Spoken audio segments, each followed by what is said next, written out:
पुंडलिकावरदे हरी विठ्ठल श्री ज्ञानदेव तुकाराम पंढरीनाथ भगवान की जय। माऊली ज्ञानेश्वर महाराज की जय। जगद्गुरु तुकाराम महाराज की जय। रामगिरी महाराज की जय। अवधूत चिंतन श्री गुरुदेव दत्त। श्री गणेशाय नमः। श्री सरस्वती नमः। श्री सीतारामचंद्राभ्यां नमः।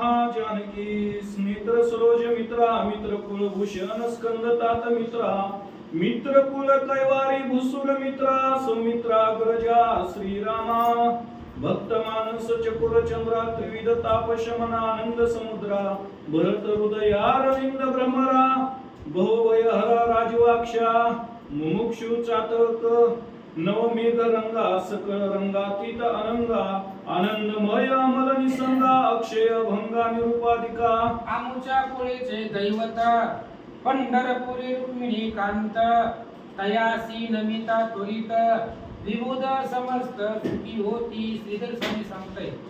कुलदैवत असणारा पंढरपुरामध्ये राहणारा आराध्य दैवत त्या भगवान परमात्मा अखिल कोटी ब्रह्मांडाचा नायक आहे आणि त्या रामचंद्राला पांडुरंगाला नमस्कार करून कथेचा अनुसंधान आहे।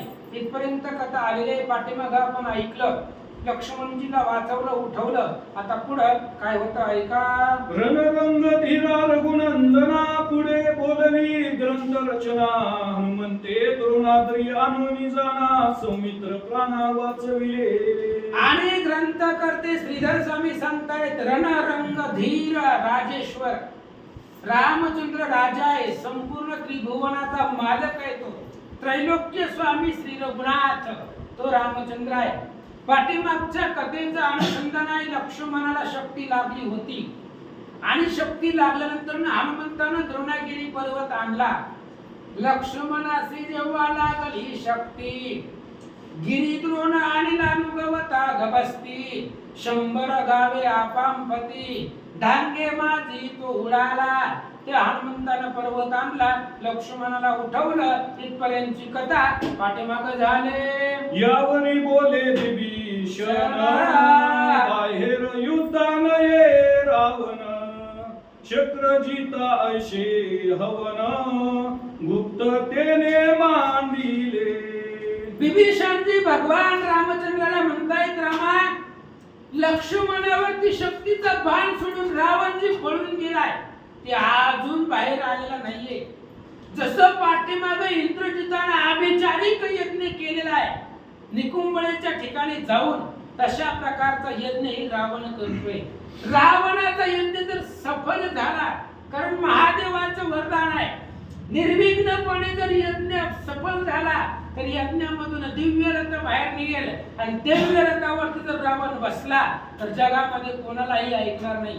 ही खून विभीषणजी रामचंद्राला सांगतायत, म्हणून रामा आता रावणाला मारायला चला। सुटले आहुतीचे परिमळ यावरी बोले विभीषण बाहेर युद्धान ये रावण चक्र जितायचे हवन मांडिले। आणि सांगू लागलेले आहेत विभीषणजी रामा आहुती प्रबळ सुटलेली आहे, त्या यज्ञामध्ये आहुती राजा रावण देतोय, त्याच्यामुळं तुम्ही चला त्या रावणाचा यज्ञ थांबवा आणि त्याला मारा असं विभीषणजी सांगतात। सुटले आहुतीचे परिमळ धुमरे कोंदले नभमंडळ अग्नीतून रथ तेजाळ अर्धा बाहेर निघाला। रामचंद्रा तू रावण यज्ञ करतोय, आहुती त्या यज्ञामध्ये देतोय, त्याचा धूर आकाशापर्यंत गेलेला आहे आणि महादेवाच्या वरदानाच्या अनुसार त्याचा रथ जो आहे तो रथ अर्धा बाहेर निघालेला आहे। रामा जर त्याचा रथ पूर्ण यज्ञामधून बाहेर निघाला तर तो अक्षय रथ आहे आणि त्या रथावर जर रावण बसला तर रामा पुन्हा तो रावण कोणालाही ऐकणार नाही, त्रैलोक्यावर अजय होणार आहे तो रावण। म्हणून त्याचा रथ बाहेर निघायच्या आधी तो रथ अग्नीमध्ये दाबा, त्या यज्ञाचा विध्वंस करा आणि रावणाला मारा अशी विनंती विभीषणजी करतात। पूर्णाहुती होता पूर्ण संपूर्ण निघेल शंदन तरी अगोदरची जाऊन विघ्न ते करावे।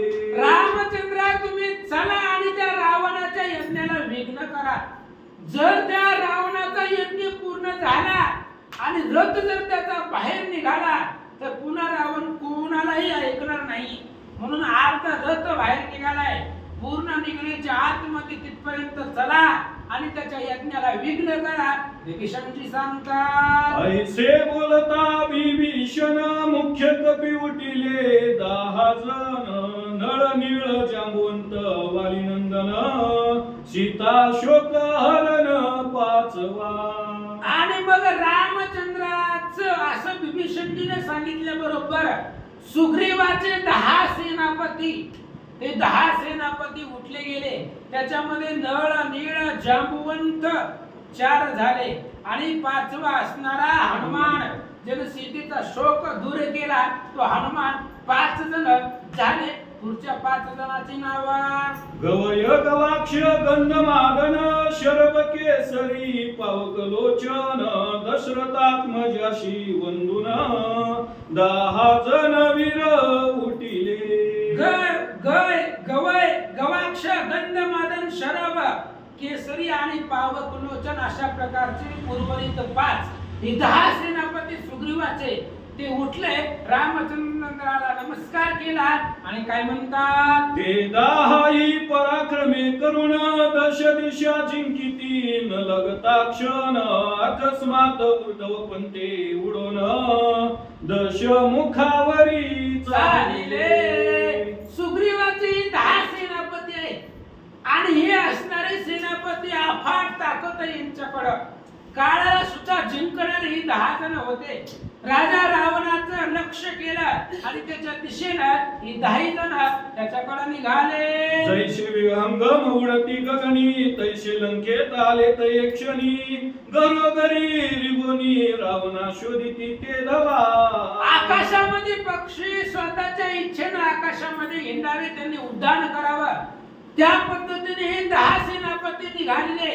रावण कुठं लपलाय कोणालाही माहिती नाही. प्रत्येक घरामध्ये रावणाचा शोध घेत सेनापती लंकेत निघाले. जे जे भेटती राक्षस त्या ते करीती ताडनास कुठे बैसला लंकेश दावा मास वेगेशी. आणि 10 जण प्रत्येक लंकेमध्ये दिसल त्याला मारत होते. महाराज रामाचं भजनच करीत नव्हते.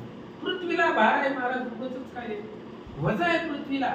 हरिविन जन्म, जे भगवंताचं भजन करत नाही त्याचं वजन पृथ्वीला होतं. उगाचच उताळा कशाला ठेवायचा वानरांनी विचार केला. म्हणून दिसल त्या राक्षसाला मारू लागले आणि अहंकार रूपी रावणाचा शोध घेऊ लागले. शोधिले अवघे लंका बुहन परिठाईन पडेची रावण तो विभीषणाची राणी येऊन दावी खून गुप्तत्वे. आणि मग त्यावेळेस सगळी लंका शोधली पण कोणी सांगत नव्हतं रावण कुठे.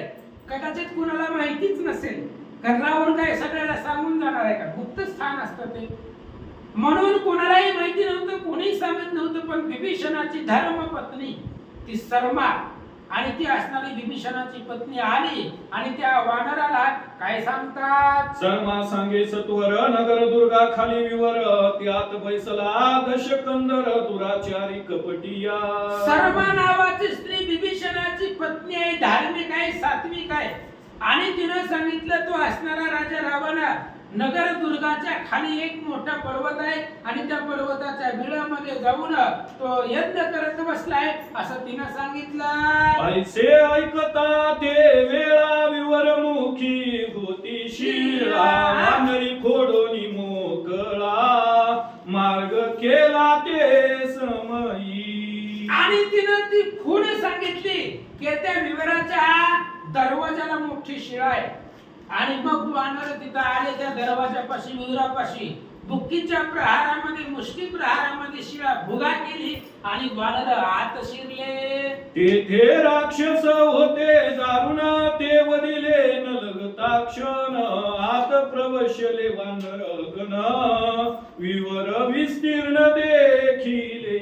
आणि त्या बिळामधून गिरीमधून आतमध्ये वानर गेले. राक्षस रक्षण होते. त्या राक्षसांना मारल्याबरोबर वानर तसंच पुढे निघाले. भव्य देवी विवर पाहिलं आणि ती विवरामध्ये तो तेथे शिवालय प्रचंड पुढे प्रज्वलिले होमकुंड आहुती टाकी दश मुंड नेत्र विसही जागोनी. आणि त्या विवरामध्ये वानराने पाहिलं महादेवाचं भव्य दिव्य मंदिर आहे, अतिशय गुप्त स्थान आहे ते. आणि ते असणारे तिथं महादेवाच्या मंदिरामध्ये रावणाचा यज्ञ चालू होता. 20 असणारे त्याला तोंड, 10 तोंड होते, 20 डोळे होते. ते 20 डोळे झाकून महादेवाचं स्मरण करत त्याच्यामध्ये आहुती टाकत होता. असं वानरांनी पाहिलं. रक्त मध्य मांस पर्वत नरशिरे पडली असंख्यात. रक्ते स्नान करुनी लंकानाथ वज्रासनी बैसला. अभिचारिक यज्ञ येतो. तो यज्ञ काय रावणाचा चांगला नव्हता, नरमांस त्याच्यामध्ये होता. अफाट अशा प्रकारे प्राण्यांना मारून त्यांचं रक्त आणून रक्ताच्या आहुती, नरमांसाच्या आहुती त्या यज्ञामध्ये राजा रावण देत होता. स्वतः असणाऱ्या रक्तानं आंघोळ करत होती त्या रावणानं. स्वतः रक्तानं आंघोळ करून त्या यज्ञासाठी बसलेला तो रावण वानरांनी पाहिला. आश्चर्य करीती वानरगण अजून न सांडीच हा प्रयत्न कुलक्षय झाला संपूर्ण. तरी जय आशा धरीतसे. वानरांनी विचार केला, रावण अजून सुद्धा मनामधली आशा सोडत नाही. आशा कुणाचीच संपत नाही.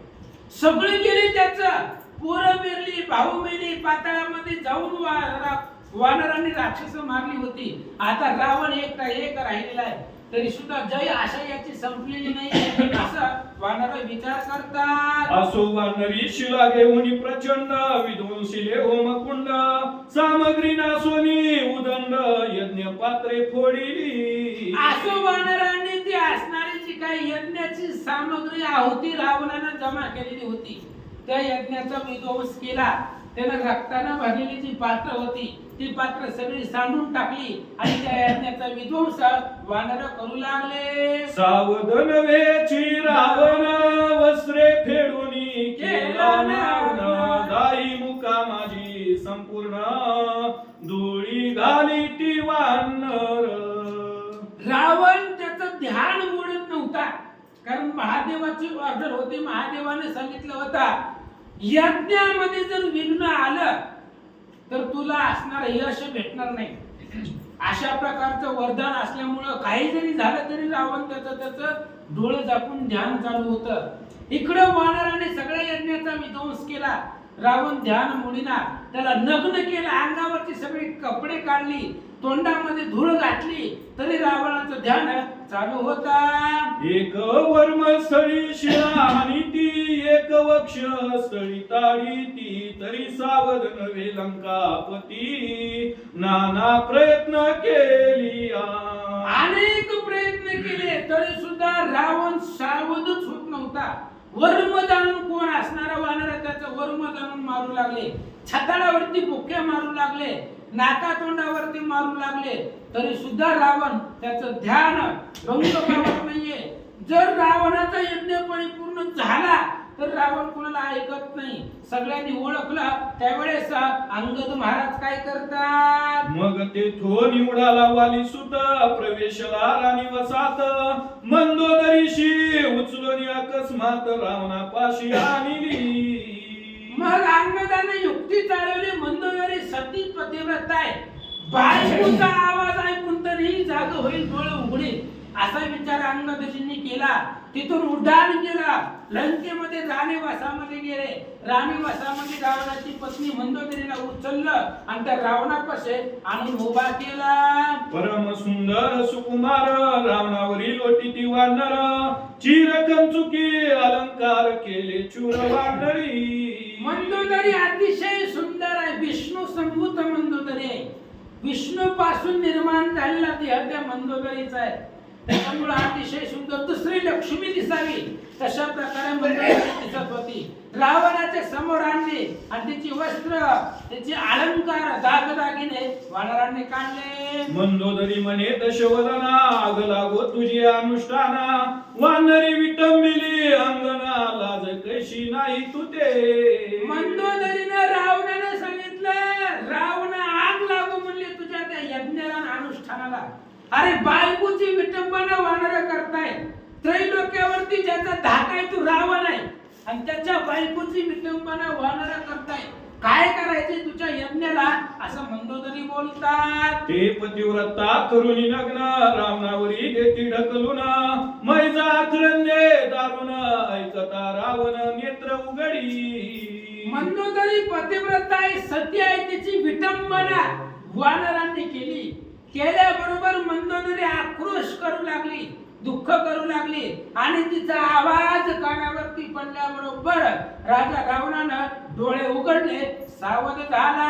तो मंदोदरी आक्रंदत होम विध्वंसीला समस क्रोधे उठोनी लंकानाथ वानरावरी दाविन्नला.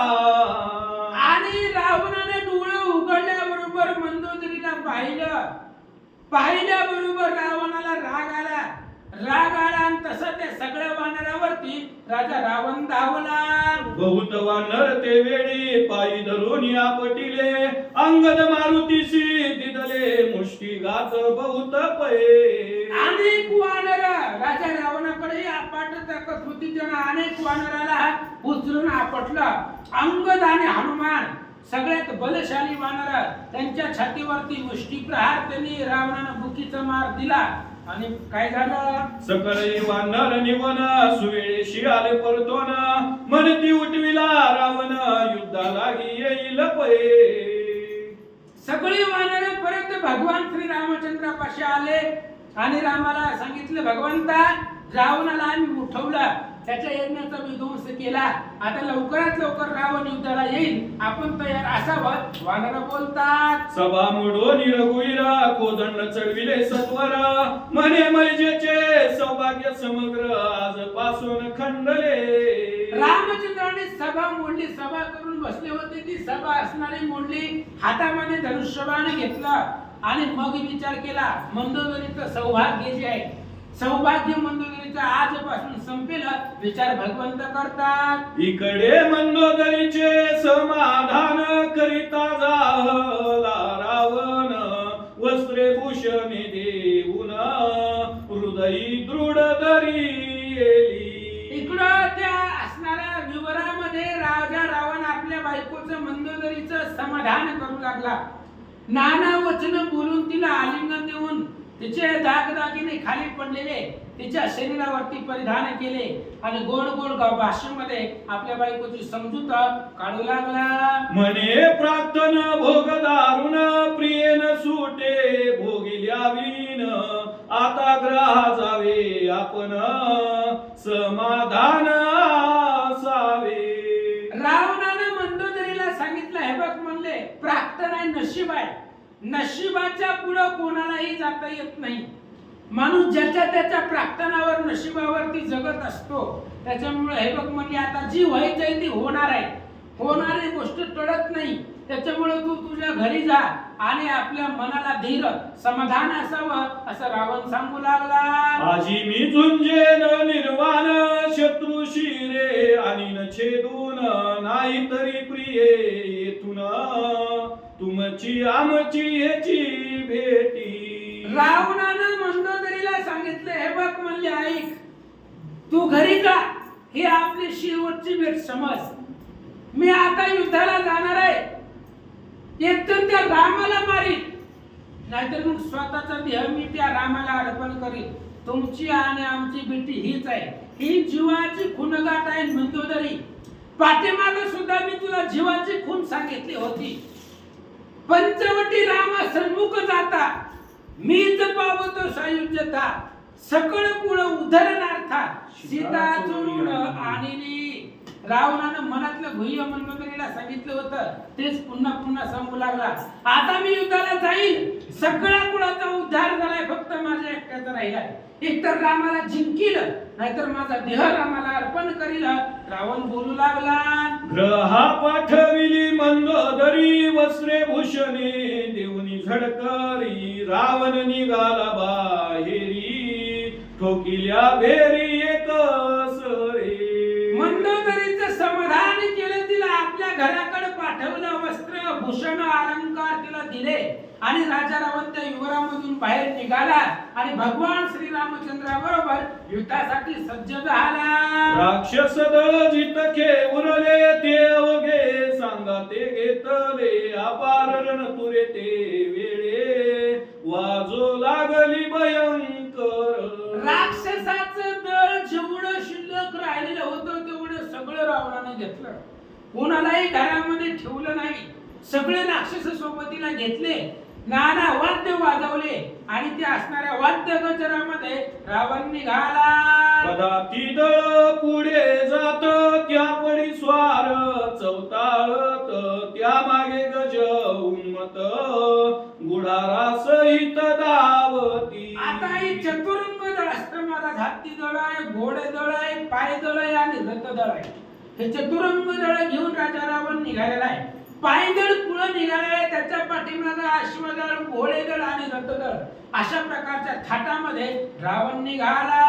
त्यांचे पाठी रथ जाती रथी बैसला लंकापती. छत्रे मित्र पत्रे झळकती पुढे पडती बाट ब्रीदे.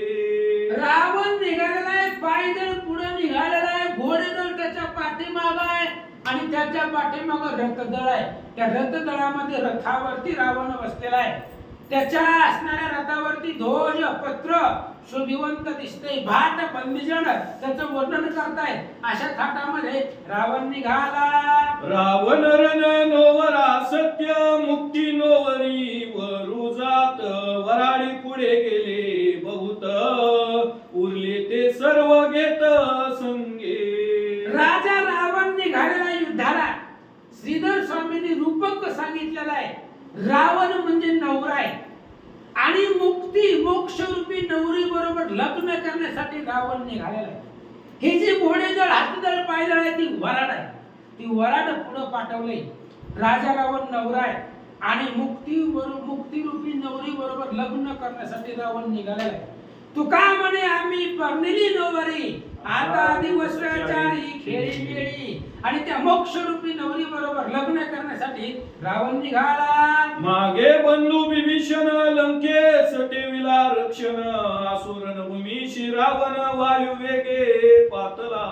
आणि मग निघालेला आहे राजा रावण. वाऱ्याचा वेग पाठीमागे टाकला आणि त्या वेगानं रणभूमीवरती रामचंद्र बरोबर युद्ध करण्यासाठी आला. तो शिळा वृक्ष घेऊन वेगे धावले वानरगण जैसा प्रळय अग्नीचा पर्जन्य पर्वतांचा पाडीला. आणि मग तेवढ्या वेळामध्ये वानराकडे काही दगड झाडाशिवाय दुसरं काही. म्हणून मोठमोठाले झाड दगड पर्वत वानरांनी घेतले आणि त्या रावणाच्या आलेल्या सगळ्या राक्षसावरती सैन्यावरती धावले. दश धनुष्या लावून बाण एकदाच सोडी रावण सर्वही पर्वत फोडून सैन्य बाहेर काढिले. राजा रावणानं 10 बाण एकदाच धनुष्याला लावले आणि ते 10 बाण सोडले ते असणाऱ्या वानरावरती.